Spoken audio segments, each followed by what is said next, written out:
Hello, नमस्कार, राम राम। उम्मीद नहीं, मुझे यकीन है कि आप सब लोग बहुत अच्छे होंगे, क्योंकि कल जो हमने पुण्य श्लोक अहिल्याबाई शो देखा तो मज़ा आ गया। वो हरियाणा में कहा करें भाई, जमा लट्सा गैट दिया, जमा जीसा आ गया, गीसा गैल दिया, ऐसा मज़ा आ गया था मतलब शो देख कर। और सच में बहुत लंबी हमने वेट की इस शो के लिए, मगर जो परिणाम था ना वो मज़ेदार था। और ख़ास बात इसमें ये रही कि चलो हमारी तो तपस्या थी ही, साथ के साथ में देवी अहिल्या और खंडेराव जी प्रयास कर रहे थे, तपस्या कर रहे थे, तो हम भी तपस्या कर रहे थे कि यार ये क्षण जल्दी आए, जल्दी उनको जीत मिले। लेकिन इस जीत के अंदर खंडेराव जी के पिता मल्हार राव होलकर सरकार और धन्ना सरदार की बहुत बड़ी भूमिका है।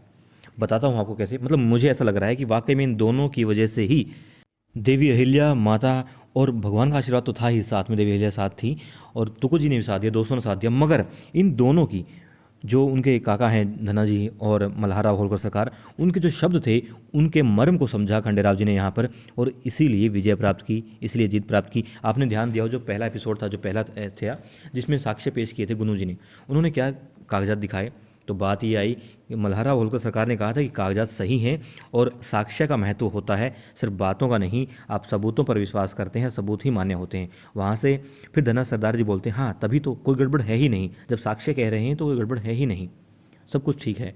तो वहाँ से बात ली खंडेराव जी ने कि साक्ष्य सबूत कागज जो है बहुत महत्वपूर्ण होते हैं, तो वो तो इकट्ठे करने ही करने हैं। उसके बाद देखिए जब दरबार से बाहर आ जाते हैं खंडेराव जी, तो धना सरदार उनके पीछे पीछे आते हैं और वो कहते हैं कि खंडेराव तुमने अच्छा प्रयास किया, मगर मुझे बहुत दुख हुआ, बहुत बुरा लगा जो तुम्हारी बेइज्जती हुई है, इंसल्ट हुई है, और मैं नहीं चाहता कि दोबारा तुम्हारे साथ कभी ऐसा हो। तो तुम अपनी पत्नी की बातें मान करके ये काम मत किया करो। दरबार के काम पत्नी की बातों में आकर के नहीं हुआ करते। ठीक है, रसोई तक उसको सीमित रखो, रसोई में उसकी बातें मानो, मगर उससे बाहर नहीं, फ़ायदे में रहोगे।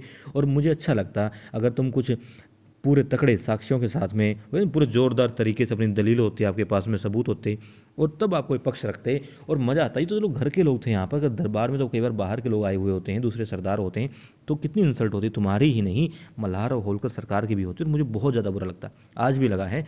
मगर चलो फिर भी तो ये ध्यान रखना कि कभी भी तुम यूँ बातों में आकर के दरबार में ना आओ, और तुम तो रहने ही दिया करो इन चीज़ों को, खेलने कूदने के दिन है तुम्हारे, बच्चे हो। मगर जो अब बात उन्होंने कही वो पूरा मोड़ देती है किस चीज़ को, खंडेराव जी की सोच को। हालांकि वहाँ खंडेराव जी ने मतलब कि अपनी बुद्धिमत्ता दिखाई। धना सरदार कहते हैं कि तुम अब बच्चे भी नहीं रहे हो वैसे तो, क्योंकि तुम्हारी शादी भी हो गई है, तुम पति बन गए हो, तो उस जिम्मेदारी को संभालो, दरबार के काम रहने दिया करो, और कभी भी आओ तो सबूत तुम्हारे पास में होने चाहिए। अच्छा होता कि मल्हार राव होलकर सरकार कुछ तुम्हारी बात सुन के, दलील सुन करके, तुम्हारे साक्ष्य तुम्हारे पास होते तो तुम पे नाज करते। ये क्या, उनकी भी तुमने बेइज्जती करवा दी, आइंदा ऐसा मत करना। तो वहाँ से उन्होंने ये लिया कि पूरे साक्ष्य होने चाहिए, पूरा अपना पलड़ा जो है ना पूरा वजनदार लेके चलना है। और देवी अहिल्या का साथ तो था ही, उनकी बातें भी थी, ज्ञानपूर्ण बातें वो करती हैं, क्योंकि ज़मीन से जुड़ी हुई हैं, हर बात को समझती हैं। तो उन्होंने हर पहलू को देखा, दोनों ने मिलकर, तीनों ने मिलकर, और पूरी तसल्ली करके, हर सबूत को जुटा करके, और फिर कि अगर कागजात में कमी निकाल दी तो उसका तोड़ उनके पास में क्या है, अगर अंगूठे मिलान में कमी निकाल दी तो उसका तोड़ क्या है। रंगराव के पास भी इसीलिए गई कि पूरी तसल्ली होनी चाहिए, अपना पूरे वजन के साथ में, पूरी बात के दम के साथ में अपना पक्ष वो रखें, और किसी में इतनी हिम्मत ना हो, या कोई भी बेशक कितने ही वो सबूत जुटा ले, मगर उनके साक्ष्य को, उनकी बात को गलत साबित ना कर पाए। इस तरीके से उन्होंने अपनी जो है तैयारी की, और ये उन्होंने धन्ना सरदार की उस बात से सीखा जो बहुत ज़रूरी था। तो यहाँ पर मेन बात मतलब आप और हमें सीखने वाली बात ये है कि कोई भी कुछ भी कहे, छोटा है बड़ा है, दोस्त है दुश्मन है, कुछ भी है, कोई अनजान है, तो भी हमें हर एक की बात को महत्व देना चाहिए, क्योंकि कुछ ना कुछ अच्छा निकल सकता है हमारे लिए, कुछ ना कुछ हमें ज्ञान मिल सकता है। और इसीलिए वो कहावत की गई है कि आपके 100 मीठे दोस्तों की बजाय जो आपकी अच्छी अच्छी बातें करें, एक कड़वा दोस्त या दुश्मन बेहतर होता है, जो आपको आपकी बुराई बताता रहे, आपकी कमियां गिनाता रहे, अलग तरीके से बेशक। तो यहाँ वो काम धना सरदार ने किया,